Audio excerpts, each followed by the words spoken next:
What do we have here? New keyword, Deathless. When a unit dies, revive it with 1 health, stunned. Very interesting. But what it doesn't say is, does it lose the keyword afterwards? That's the question. I mean, of course it does, otherwise the cards would be broken beyond belief. Yeah, it does, okay. Could you imagine? Because that's just a better Undying at that point. Blade Pierced. Okay, well, we're going to go through them one at a time. Shackled Ghasts. 1 mana, 1/1, last breath. The next time you revive an ally, create a copy of me in hand. That's very interesting. I mean, that works in Undying decks to a decent extent, but the thing is, Undying decks already have infinite Undyings. You don't need more. It's staple on Undying. I don't know if it is. Why? Why do I want this in an Undying deck when I can just sacrifice the Undying every turn? I don't need I don't need sacrifice fodder per se. Now, this is a good chump blocker. Like, this is chump block fodder. You place it on the board, you block, you block, you block, right? Never run out of value. Can't block Fearsome, not a big deal. It's also very needed with Mordekaiser. I'll see what Mordekaiser does to get an idea of this. But okay, you'll see why it's good. We'll go back to it. Threshold of the Grey. Landmark, 2 mana, Shadow Isles, okay. 2 mana Shadow Isles. That's actually not bad if you're playing Control Shadow Isles, because Control Shadow Isles doesn't really play that many 2-drops. Play, curse an enemy with Terror. Wait, chat, what was Terror again? Oh, okay. -3 attack, okay. Okay. When you summon a Titanic ally, destroy me to draw 2. That is interesting. Mistwraith aggro? I could see this in Mistwraith aggro. But it's really, really low damage tempo. That's the problem. Like, you would want to play this later in the game, right? It's not bad. Also, what's really cool about this is it doesn't take up space for Harrowing. Because if you cast Harrowing, the first unit's already going to destroy it. No, you don't shut off Teemo Caitlyn because you just play 2 mana to remove the curse. It's not the end of the world. War Mother Call, just to draw 2 cards for free? Probably not. Maybe. I mean, maybe I would. I don't know. 2 mana in early game is a lot. It is. But you're also spending 2 mana, right? Although, I do like it. I do like the card. I think this can be decent in Control. And the reason why I think that is because usually... Okay, so guys, how does it usually work? If you're playing versus Jin Annie, they spend a 1 mana unit, you spend 2 mana to kill it. They put 2 1 mana units, you spend 4 mana to kill both of those. Like, you're being super inefficient early game, and they're winning the tempo early. And then once you hit like 5, 6 mana, you have high value cards that kind of like recover the pace. This can deal with 2 mana units. Like, this deals with units well because they're forced to pay 1 for 1, right? You spend 2 mana, they have to spend 2 mana as well. So I could maybe see this being decent. It's a good reactive card, yes. 3 mana, 4/2, Legion of the Served, grant Deathless to an ally in hand. Oh, wow. Wow. Wait. Grant Deathless to an ally in hand. That has a lot of potential. What could I go with? Every champion in the game. Every champion in the game, man. You play this on any... You put like Trundle, for example. Trundle loved this card. Vagar, sure. I mean, any champion at that. It's pretty nuts. Especially champions or units with, like, regen, but overall, very decent. Deathless Rekindler. True, actually. With Rekindler, this is pretty spicy as well. Because then you can't kill the Rekindler. Because it just revives... Yeah, this is awesome. Imagine Viego with this, yeah. You play this on your 7-cost card with Viego, for example. If they kill it, you just resummon it. You resummon a Mistwraith on top. Like, it's nuts. And it's a really good blocker. Like, this stat line's amazing. 3 mana, 4/2. It blocks everything. Versus aggro, you really enjoy this. Worst case scenario, they play 2 mana Mystic Shot, and then you ended up playing a 1 mana give Deathless to an ally. That's awesome. Indestructible, grant an ally Deathless. Ooh, with Noxus as well. You know who this is good on? This is pretty solid on Rumble. No, not Rumble. Yeah, Rumble. This is pretty solid on Rumble. Well, I mean, yeah, Scion for sure. But Rumble, because you can play it early game and you get your spell shield back. It's burst, yeah. Like, you have to always use 2 spells to kill Rumble. Well, now you gotta use 4 spells to kill Rumble. Because Rumble recovering spell shield is amazing. Rumble doesn't care if he has 1 HP. I can definitely see this in a Rumble Scion deck, for example. It works on both champions extremely well. It works amazingly on Scion as well. Yeah, I like it. Really, really interesting card. This is even good on something like a Jinx, for example, right? Yeah, Jinx not more or less, but I can see this card being very annoying to play against. And would I make a deck with it? Quite possibly.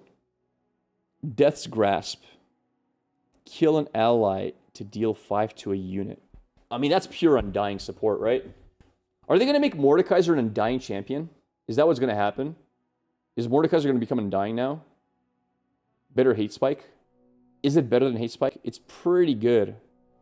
There's no Husk, and it's 1 mana more, but 5 damage is 5 damage. I mean, this is as core as you can get for an Undying deck. It's stupidly strong. This will be played in almost every deck that has Shadow Isles, like that has anything that you like sacrifice. This deck is crazy. Even you play this on Evelyn decks, you play this on Kindred decks, on Dying decks. This is a nutty card. The fact that it's fast is even nuttier. What a crazy card. Wow. I mean, is there anything else to say about it? It's crazy. What is Black Spear now? True. Although Black Spear is like, yeah, true. Very true. Although Black Spear doesn't sacrifice the units, you can play it in a deck that doesn't actually sacrifice. Like, your opponent Mystic shots you Black Spear in response. Blade Pierced Revenant. 3 mana, 2/3 Deathless. When an ally is revived, grant a challenger. Do we like this card?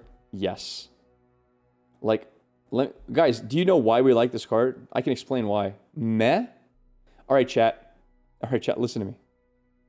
You play this on the board, your Undyings have Challenger forever. Your Undyings just have permanent Challenger. Like, you guys remember when I used to play Undying decks? What was one of the core cards I used to like to play? One of my core cards in Undying was this. I am gonna play Deathless so hard with Yasuo. Where is it? And this used to cost 3 mana.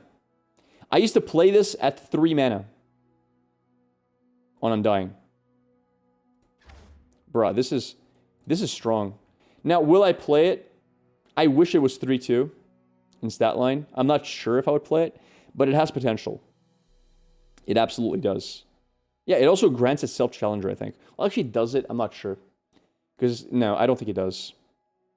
He's Deathless. I know he is Deathless. True. It's a pretty cool unit. Although, okay, here's another problem. He's Noxus. For some reason, I thought it was Shadow Isles from the picture. Noxus Undying, while I have played Noxus Undying before, because Noxus has a couple of tools that are decent. For example, one of the main reasons I played Noxus Undying was because you have access to Noxian Fervor as a decent removal, right? Like, this works. There was a few others. You have access to, like, some interesting rallies such as this. You have access to... What else did I play with Undying when I played Undying Noxus? There's quite a few cool tricks we had. But regardless, it was a deck I tried, and it wasn't that great. Like, it had maybe some potential, but with this, I would consider more of it. Might, yeah. All right, another Noxian Deathless unit. Lord Mallet. I don't like it. It needs Overwhelm to an extent. He's Mordekaiser fodder. All right, we need to see Mordekaiser. Okay, I'm gonna skip ahead to Mordekaiser chat because I might be missing some stuff here. Mordekaiser Challenger. 7 mana, 5/8. That's super expensive. Play. Kill up to 2 allies. Okay. When you slay another ally, revive it.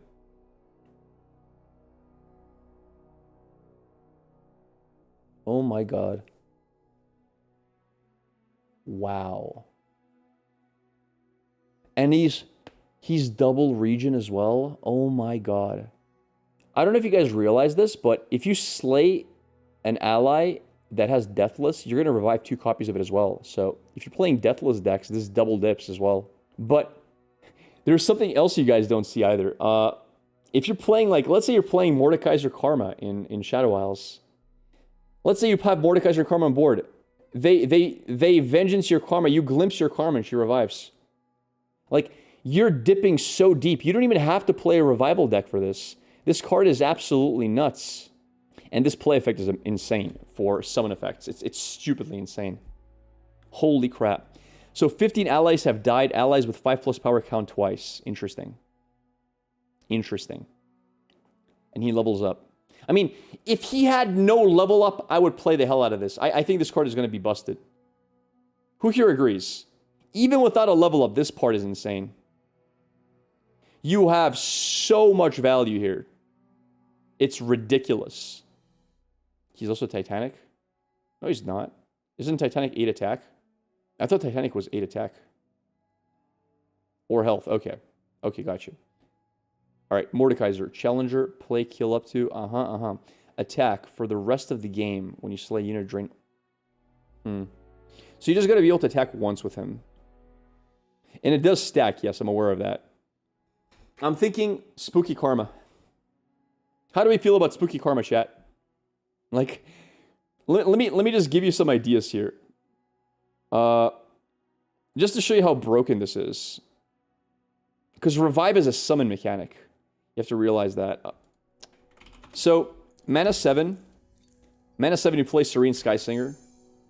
Mana 8, you play Mordekaiser. You can then play Glimpse on Serene Skysinger, resummon her. Like, there's so much you can do. He's a little bit expensive for what he does, but he's so good as well. Now, how would I get 50? I don't even need the second part of him here. How do I get... But could I get 15 plus allies? Could I ever play Karma? No, never play... I mean, Karma Undying could legitimately work. Karma Undying Mordekaiser. Because you have access to some pretty sick spells. I don't know. Either way. Strong stuff. All right, everything makes more sense now. Lord Mallet. Do I really play Lord Mallet? Yes, I do, I guess. Bro, that is so busted. Wow. It curves so nicely. All right. What is this? Amalgamation. All right. Of Vile Rites. 5 mana, 5/3. Deathless. To play me, kill an ally. Last breath, heal your Nexus for 2. So this actually heals your Nexus for 4. This card is busted. That's such a good card. That's an insane card. What? You get to block twice with him? That's a nice card, man. I like that card. And you can even do, like, you know what card might actually see a comeback here? Like, Absorb Soul. Absorb Soul is disgusting. You know who it's really disgusting with? Absorb Soul is disgusting with my boy here. Like, Mordekaiser Absorb Soul. Look how strong that is. It's such a good card for control at this point, because when you select another ally, revive it. Now you don't have to worry about the downside. It's so good versus aggro. And if you're playing with aggro, oh wow, that's such a good card now. 1 mana, heal for 4, and give you value? Jesus. Alright. Next. Iron Legionary. 3 mana, 5/1. Play, deal 3 to an ally, or deal 3 to an enemy. Oh, 2 deal 3 to an enemy. That could be decent. Again, like, you're going to want to level... I mean, do you really need to level him fast? It's kind of nice to level him up. But on its own, it's not a bad card. Like, this is not going to fit in many decks. This will fit in specific decks only.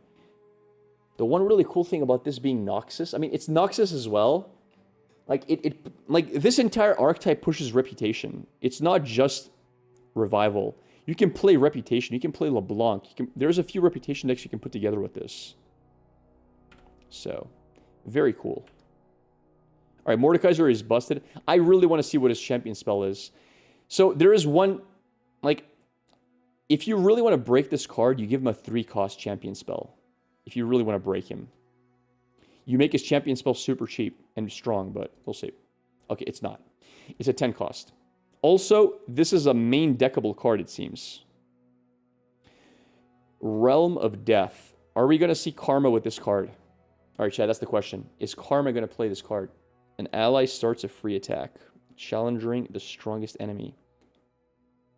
Kill all other units. Wow. So cool, Chad. Guys, do you not see it? Now, forget about Mordekaiser on himself. Like, forget about Mordekaiser. You know what's really going to be fun? It's fast speed. That's not a slow spell. You play this with Senna, bro. It's so stupid. She has quick attack, so she fully benefits off of it, right? She has quick attack, so you can challenge her whatever you want. It's a full board wipe. Senna survives. And it's fast speed. Oh my god, that's so sick. That's such a sick Senna card. You know what it's really good with? Guess who? Guess who loves this card as well? Who loves to attack? Who wants to attack and choose his own blocker? And kill everything else to gain 1,000,000 slays. Its strongest enemy? Okay. Doesn't really matter, but yeah, makes sense. Where's my boy? Where's my boy? My boy. Nasus. Nasus likes this card as well. That's pretty sick on Nasus. Because kill all other units is really sick. It gives Nasus like 5 attack points, right? Bro, yeah, Senna. This is so cool. This is such a cool card. I like this. This is gonna be sick, chat. And because it's fast speed. Okay, so let's say the opponent's unit has. Okay, let's say the opponent unit has. What's a really high HP number in Runeterra? What's a high HP number, but not exaggerated? Like, what's a decent amount of HP on a tanky unit in Runeterra? 7. Yeah, 7's a tanky amount of HP. If you play this on Senna, here's the crazy part. She will level up from this, most likely. There's going to be enough units on board that this on its own levels her up. That will push her to 5 attack. And because she levels up and attacks, she summons you a darkness in hand as well. So that's exactly 7 damage, 5 plus 2. So you can play that plus darkness for 13, and she'll still survive versus a very tanky unit as well. Like, there's so much cool stuff happening, man. It's going to be cool. It's going to be a really cool Senna card. Mord revives all allies if he's on board. Well, yeah, I know it works with Mord, obviously. It's a signature card. It's really decent with Mord. I don't disagree with you. But, I mean, it's busted with Mordekaiser for sure. What's also really... Wait, can you play this without the first part? Can you just kill all other units? Or do there have to be 2 units? I wonder. Because it doesn't say to kill all other units. Oh my god. I had a hard session of cardio, man. I felt like it was... Man, it was tough, chat. Do you guys do cardio? I don't really do cardio. Yesterday I did a session. I went with somebody to do cardio with them. Holy crap. It was rapid walking. And about... we walked about maybe 9 kilometers. Which is what, like 5.56 miles, which is not the end of the world, but about a fourth of that, so well over a mile of that, was at an inclination of like this much. I'm not even exaggerating. It was like this much inclination. It was like hiking. Like, bro, when we got to that incline part, the pace she wanted to keep was insane. And that was for well over a mile on that incline. Holy crap. My body gave up, man. My body gave up. I took like 15 to 20 breaks. I had to stop like 15, 20 times and just lie down on the road. It was bad. Like, the first 300 meters was okay. After that, it's like, nope, we're done. We're done. My body's like, nope. I don't know what you're doing, but I'm not okay with this. Yeah, if it was all flat, that's fine. I can walk 6 miles flat, fast paced, no problem. But at a super incline, forget about it. Just so you understand how bad it was, I was like this on the floor. A car was passing by. They stopped, asked me if everything was okay. And then when they went to go on their way, they almost couldn't start the car going uphill again, how inclined it was. The car's wheels started spinning a bit until they got traction. Like, that's how inclined it is, that the car couldn't properly go uphill, and it had a bit of a wheel spin to get onto the climb again. Yeah, it's really steep. Now my glutes hurt, my legs hurt. I'm gonna get some muscle pain there, but I'm gonna do that more often.